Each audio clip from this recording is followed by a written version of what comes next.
Well, I wasn't going to comment on this story when I saw Ben Rothenberg reporting on it, but this is Yahoo Sports, so now we're talking about big leagues here. Fan wearing Ukraine flag escorted out of Western and Southern Open after a Russian player complained.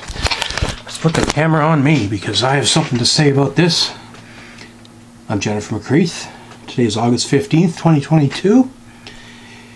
What we have here appears to be discrimination.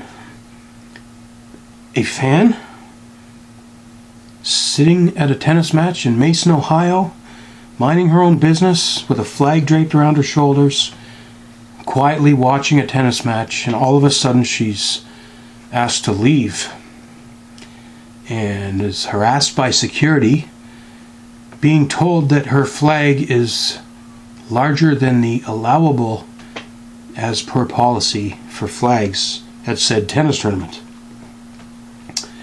Well, guess what? This tennis tournament has been going on for over 100 years. I have watched thousands of hours of Cincinnati tennis over the years on television. I can attest that there are thousands of people with flags in the crowd larger than 18 by 18, and nobody says diddly squat about it. Now all of a sudden we've got someone with a Ukrainian flag watching a match between two Russian players, and now all of a sudden the flag policy needs to be enforced, does it? Does it even matter who the players were? It was bad enough that these players can't just focus on playing their match. Anna Kalinskaya and Anastasia Potapova, both of you aren't even good enough to get into the main draw based on your ranking. You're in the qualifying here. This was a round 2 qualifying match. So you might want to focus more on your tennis than worrying about what the fans are wearing.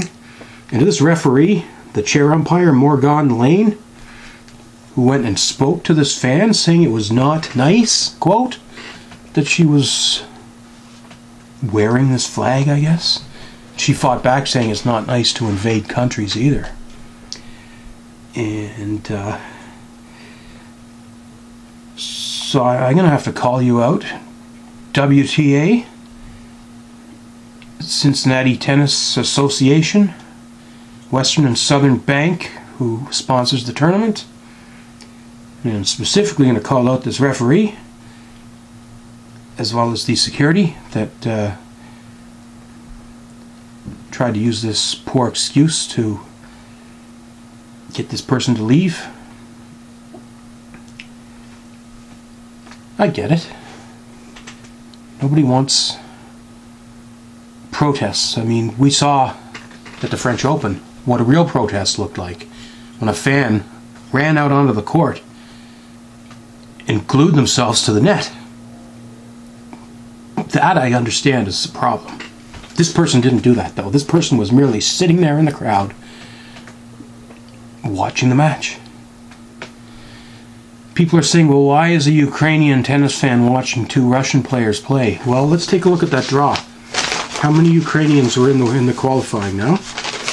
WTA Cincinnati. Okay. Second round, so you're there on the Sunday. Martinkova versus Linette. Garcia versus Petkovic. Buzkova versus Vekic. Potapova Kalinskaya. That's the match we're talking about here. Diaz versus Tomljanovic. Kalinina versus Martic. Now there's a Ukrainian, Kalinina. Now her match may have already taken place. Townsend versus Stearns. Kostyuk versus Freck. Kostyuk. So there's another Ukrainian player. Congratulations to the Ukrainian players, Kalinina and Kostyuk. They both won their qualifying rounds and got into the tournament. Kalinskaya ended up defeating Potapova, and people are saying that Potapova was the player who raised issue with this flag. And this is not the first time Potapova has had some sort of an issue with Ukrainian fans. Maybe Potapova needs to go home and stay home. And shame on Potapova, shame on the referee, shame on the tournament security And even worse, shame on the WTA and the ATP for refusing to do media on this. You got something to, you're going to create a controversy, you better be able to back it up. This is obviously not the case. Trying to blame it on a policy that has never been enforced for 100 years is not good enough. This is a very bad look for you, tennis. A sport that we're trying to grow and get people interested in, especially WTA. If you were watching last week, the Canadian Open, you saw the men's event in Montreal, the seats were full. However, in Toronto, the women's tennis events, the seats were more than half empty on center court for most of the week.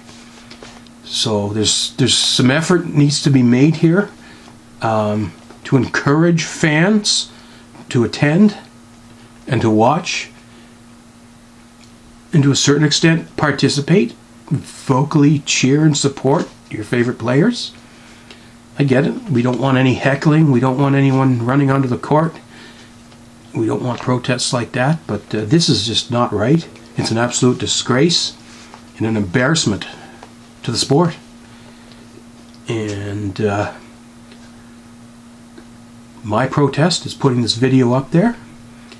And I'm also not going to be watching any Cincinnati tennis on television. If there's a Russian player on the TV, I will change the channel and watch something else.